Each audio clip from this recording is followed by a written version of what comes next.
좋아요, 구독. 저는 항상 이 자리에서 네. 말씀드리기를 조금 허키시하게 음. 제가 좀 말씀을 드리는데 뭐 기술적인 것하고 기본적인 것하고 일단은 조금 나눠서 생각을 해봐야 될 필요성이 있겠죠. 기본적인 분석으로 일단은 들어가 보면 지금 이제 기사에서도 나타났지만 이게 올해 굉장히 크게 이슈화가 될 거고 앞으로도 많은 분석들이 일어날 겁니다. 3월에 금리 인하를 하느냐 혹은 이제 6월에 금리 인하를 하느냐 등등 여러 가지 그리고 뭐 2번을 할지 3번을 할지 굉장히 조금 많이 이슈화가 될 거고요. 앞으로도 굉장히 많이 뉴스에 나올 거라고 일단 그렇게 보고 있죠. 여러분들 생각하시는 것도 마찬가지일 거고 제 생각도 일단은 마찬가지입니다. 가장 중요한 거는 뭐냐면 네. 금리 인하의 시점이 굉장히 중요한데 우리가 사실 미디어의 모든 것을 다 믿을 수는 없어요. 네. 미디어의 모든 것을 다 믿을 수는 없고 네. 여러분들 기억하실 겁니다. 금리 인상 전에 파월이 뭐라고 얘기를 했죠? 금리 인상 절대 없다. 하지만 한 달 만에 말을 바꿔서 굉장히 강력한 금리 인상을 18개월 동안 한 것을 우리는 지금 목도를 하고 있습니다. 네. 마찬가지거든요. 제가 저번 주에 나와서 여러분들한테 설명을 일단 좀 한번 드렸죠. 아직 인플레이션이 다 잡힌 게 아닙니다. 그렇죠? 아직 인플레이션이 3% 정도 일단은 CPI나 PC 기준으로 3% 정도인데 이 9.1%에서 3%까지 일단은 내려왔어요. 그런데 3%에서 2%까지 가기가 굉장히 힘들다. 근데 여기에서 금리 인하를 통한 피벗을 하게 되면 인플레이션이 위로 더 올라갈 가능성이 굉장히 높기 때문에 이때는 인플레이션 자체를 잡지를 못한다. 자, 이거는 돌려서 얘기하면 뭐냐면요. 네. 굉장히 큰 도박을 하는 거예요, 지금. 아.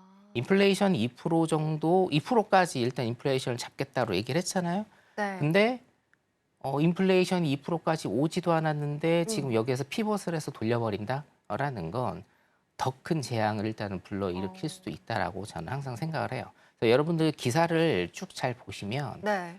이 실제 실무금융을 하는 사람들과 그리고 이코노미스트들은 정반대 의견을 일단은 좀 갖고는 있습니다. 물론 블랙록 굉장히 큰 회사인데 네. 혹시 그거 아실지 모르겠습니다. 잘 맞추지는 못해요. 아, 사실은 그런가요? 예측을 잘 맞추지 네. 못하는 회사이기 때문에 자 블랙록 같은 경우에는 지금 증시가 오를 것이다, 지수가 오를 것이다, 뭐 금리 인하를 빠르게 조금 단행할 것이다라고 얘기는 하고 있으나 이코노미스트들은 지금 어저께도 그렇고 저번 주에도 그렇고 오늘도 사실은 월스트리트에서 기사는 계속 나오고 있거든요.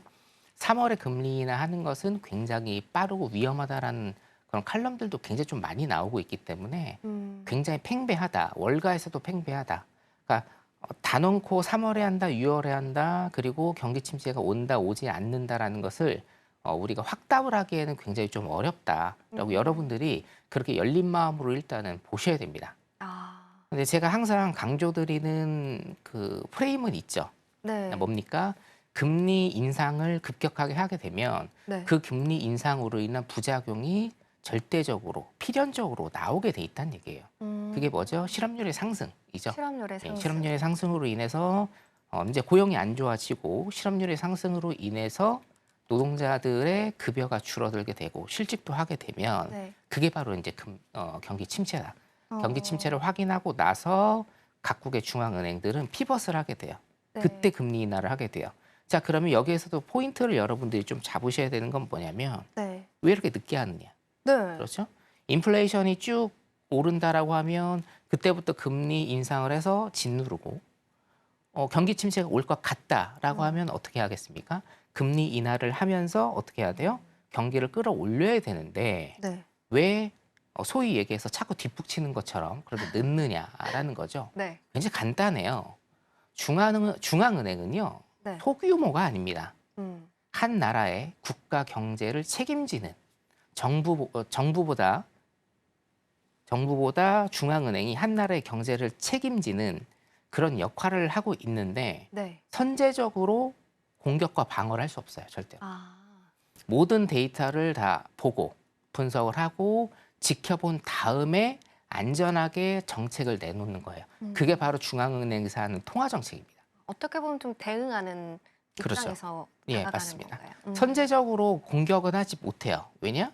선제적으로 공격을 하게 되면 이게 역효과를 불러일으켜서 국민 경제가 더 혼란에 빠질 수가 있기 때문에 항상 어떤 데이터를 먼저 보고 분석하고 네. 충분히 수기한 다음에 정책을 펼쳐내는 거죠. 그렇기 때문에 여러분들이 이해하셔야 될 건 중앙은행의 정책이라는 것은 네. 항상 늦을 수 있다, 늦는다라는 인식을 일단은 좀 가지셔야 돼요. 음. 이런 거를 봤을 때 네. 제가 이제 월요일 날도 말씀드렸잖아요. 네. 파월이 왜 금리 인하 얘기를 꺼냈느냐. 파월이 금리 인하 얘기를 끝내고 다음 날 바로 금리 인하에 대한 논의가 없다라고 얘기를 했지 않습니까? 자, 그게 무엇을 의미하느냐. 대선이 껴있단 말이죠. 지금 대선. 네. 여기부터는 제 이제 뇌피셜이긴 한데 한 번 더 네. 리바이벌을 제가 해드리면 대선이 껴 있습니다. 그리고 바이든이 지금 출마한다고 얘기를 했죠. 그러면 인플레이션을 잡는 것 그리고 경기를 끌어올리는 것 두 가지를 해야 되는데 사실상 경제학적 이론으로 두 가지를 다 하는 거는 불가능이다. 아. 그렇죠? 경기를 끌어올리기 위해서는 인플레이션이 높아져야 되죠. 네. 그렇죠? 근데 인플레이션을 낮추려면 어떻게 해야 됩니까? 금리 인상을 더 하거나 아니면 금리 인상을 지금 18개월 동안 지속적으로 했기 때문에 금리 인상에 대한 부작용이 나타나거나 금리 인상에 대한 부작용은 뭐예요? 실업률의 상승이 나타나거나 이렇게 해야 된다는 얘기죠. 이해되시죠? 근데 지금 이 두 가지가 양립할 수가 없는 상황이다라고 하면 바이든이 지금 던질 수 있는 카드는 네. 정치와 경제는 사실 분리되어 있는 게 아니니까 바이든이 지금 던질 수 있는 카드는 뭐냐면 네. 어떻게 해서든지 간에 인플레이션을 아예 낮추는 건 불가능하고 조금씩 상승시키면서 경기를 부양해서 자기가 다시 대선을 잡는 혹은 민주당이 대선을 잡는 이런 전략을 쓸 가능성이 굉장히 많다. 제가 정치 얘기도 조금 해야 됩니다. 이제 대선이기 네. 때문에. 자, 그런 식으로 일단 간다라고 하면 파월이 지금 할 수 있는 카드는 뭐냐라는 거죠. 네. 자, 바이든 행정부의 파월이 일단은 뭔가 보여줘야 되기 때문에 금리 인하는 할 거라고 제가 봐요.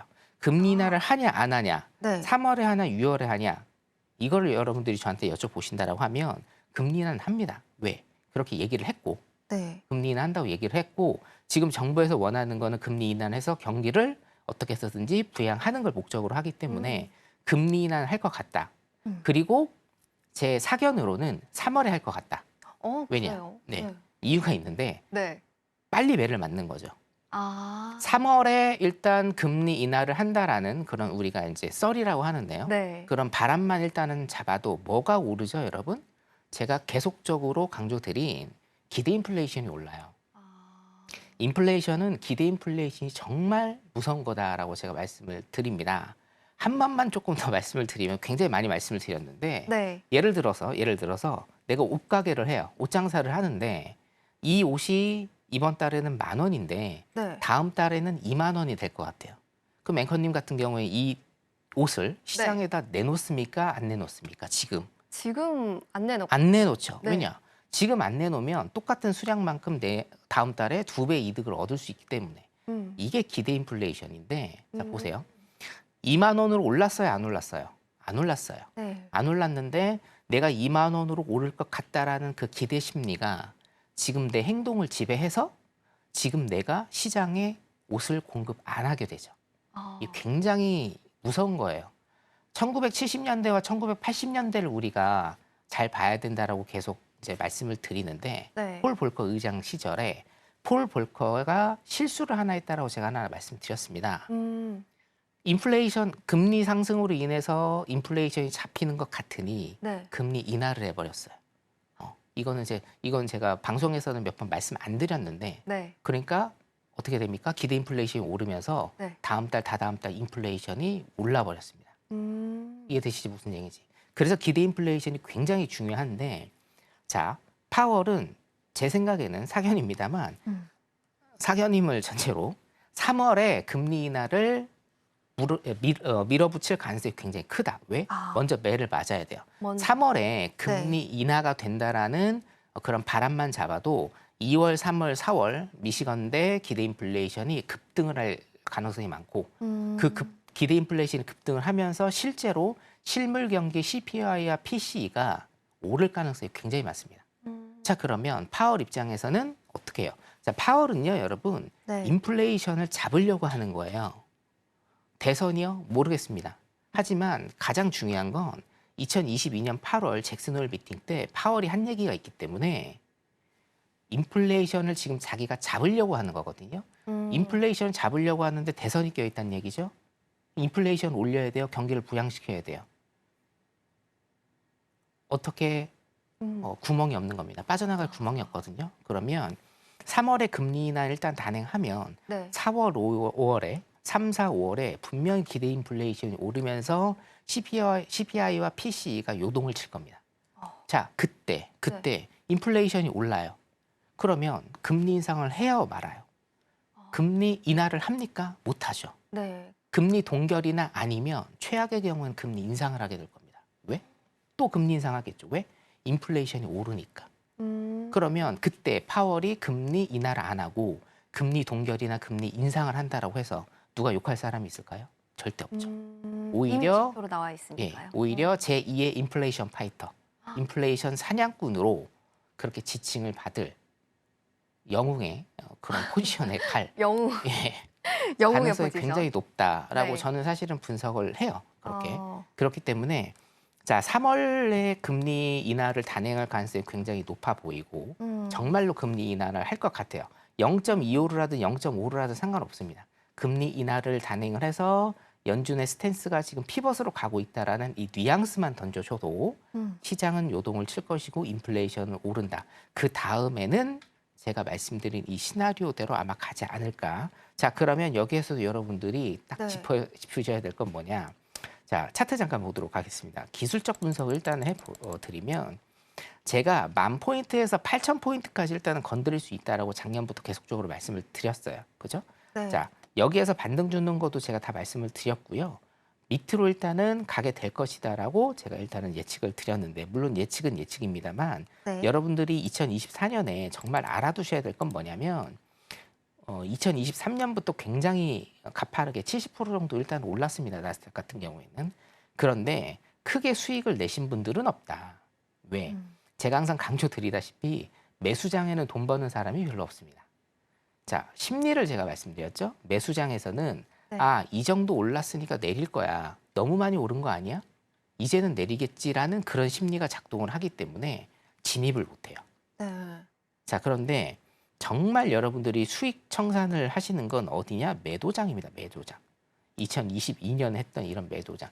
2022년에 2023년 V자 반등 때보다 사실은 2022년에 해외 선물로 수익을 보신 분들이 훨씬 더 많다. 왜요? 자, 지수가 내려갑니다. 지수가 내려가면 내가 무슨 생각을 했냐면요. 이거 무슨 일이 있나? 경기 침체가 오나? 전쟁 났나? 주가도 마찬가지죠, 여러분. 주가가 하한가를 계속 쳐요. 점 하한가를 칩니다. 그럼 뭐예요? 일단은 던지고 봅니다. 뭔지 몰라도. 매도의 심리입니다. 그 매도장의 심리거든요. 그렇기 때문에 조금만 지수가 빠지고 빠르게 빠져도 내가 가지고 있는 물량을 다 던져버립니다. 혹은 내가 가지고 있는 매수 물량을 던져버리거나 혹은 신규 매도 물량을 사게 되죠. 그러면서 여기에서 매도장에서는요, 굉장히 급격하게 가격 변동이 일어나서 밑으로 많이 빠지게 돼요.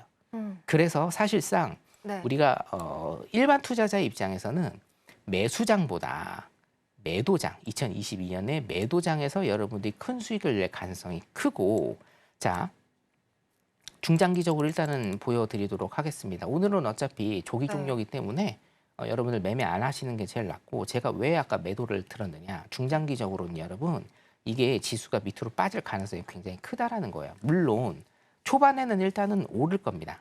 CPI가 조금 잡히는 모습을 보이고, 그리고 아까도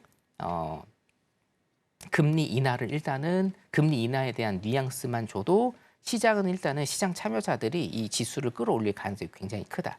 하지만 금리 인하로 인해서 기대 인플레이션이 상승하고 기대 인플레이션이 상승하는 걸 보고 금리 인하를 스탑하고 금리 동결 혹은 최악의 경우 금리 인상을 단행을 하게 되면 네. 금리 인상을 또 한 번 하는 건 아니거든요. 계속 할 거란 말이에요. 이때는 파월의 목소리에 굉장히 힘이 실리겠죠. 이거 봐라. 인플레이션이 2.0%까지 안 내려왔는데 이게 고용이 지금 조금 탄탄하다고 해서 금리 인하를 해버리게 되면 인플레이션이 다시 올라가게 되고 그때 이제 스태그플레이션이죠. 네. 스태그플레이션까지 오는 이런 최악의 상황이 올 수도 있다라는 걸 파월이 입증을 하게 되는 겁니다. 자, 그러면 파월이 거기에서 금리 인상을 한다고 해서 욕할 사람 아무도 없다. 금리 인상을 때리게 되면 여기서 어떻게 됩니까? 지수는 곤두박질 칠 가능성이 굉장히 많고 이 점이 이때가 뭡니까, 여러분? 바로 여러분들이 큰 수익을 올릴 수 있는 매도의 시발점이 되는 그런 장일 가능성이 굉장히 높다라는 거예요. 물론 해외 선물은 양방향이 터져 있기 때문에 네. 매수로 가든 매도로 가든 상관은 없어요. 근데 이런 기본적 분석을 여러분들이 시나리오를 여러분들이 머릿속에 두시고 대응을 해 나가신다라고 하면 여러분들도 2024년, 25년에 아마 큰 수익으로 인생 역전 하실 수 있지 않을까 일단 그렇게 생각이 듭니다. 내일 또 제가 공개 방송을 일단 하기 때문에 네. 밑에 QR코드 찍고 오시면 노란 톡방으로 일단은 들어오셔서 내일 공개 방송 때도 여기에 관련해서 많은 말씀 일단 드리도록 하겠습니다. 나스닥 중장기적으로 여기까지 보도록 하겠습니다. 좋아요, 구독!